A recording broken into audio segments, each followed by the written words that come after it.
Para efectos de utilizar un proceso de compliance para las cuestiones de derechos humanos, una empresa y sus integrantes, a final de cuentas, tienen que conocer con mucha claridad cuáles son las similitudes, pero sobre todo las diferencias entre los dos tipos de procesos.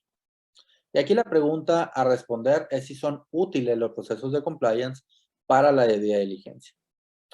Hay varios puntos de conexión, aunque en general, hay que decirlo, la lógica y la finalidad es distinta. Empiezo con esto último. La debida diligencia se enfoca en los riesgos que la empresa puede producir en terceros. Y como ya vimos, esos riesgos pueden ser producidos directamente por la empresa, indirectamente a través de sus relaciones comerciales o a través de algún producto o servicio que esté vinculado de forma directa con la empresa.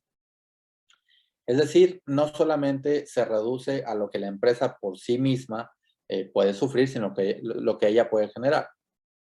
Por el contrario, el compliance aborda los riesgos para la empresa, es decir, cómo alguna situación en particular, sea de conducta interna de sus empleados o sea a través de una transacción comercial, puede generar un riesgo para la empresa.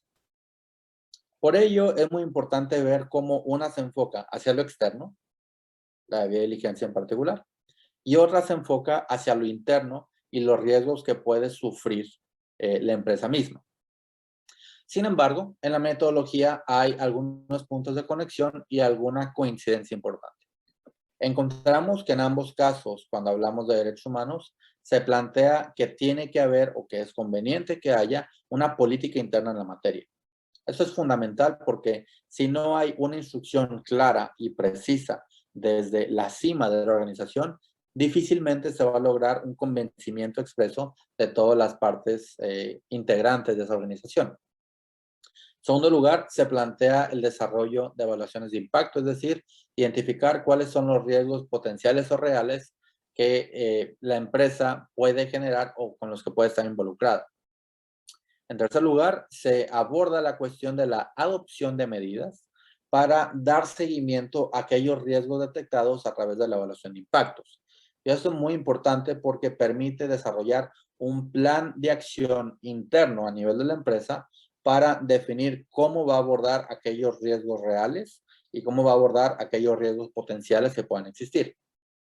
Y por último, en ambos casos se aborda el tema de la comunicación, que es, a final de cuentas, un tema también muy relevante para esta cuestión.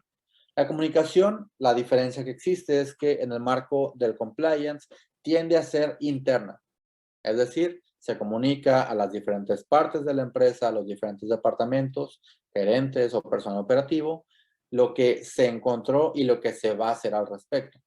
Mientras que en la debida diligencia involucra un proceso de comunicación y diálogo activo, de hecho proactivo, con partes externas a la empresa que también puede tocar evidentemente al interior de la empresa para efectos de la coordinación sobre cómo se van a abordar los retos detectados. Pero esa última parte es fundamental. Si no hay una comunicación efectiva al interior y al exterior, generalmente eso puede conducir a riesgos que podrían evitarse si se hiciera bien ese proceso de diálogo. En suma, para poder utilizar un proceso de compliance para efectos de la debida diligencia, es necesario reformular o recalibrar su objetivo y su enfoque y tomar en consideración que mucho del proceso en materia de debida diligencia en derechos humanos es dependiente del contexto. De tal forma, al ser contextual, obviamente requiere que la empresa esté continuamente monitoreando el contexto en el que opera y dialogando con las diferentes partes interesadas para identificar cuáles son los riesgos reales o potenciales que puedan existir.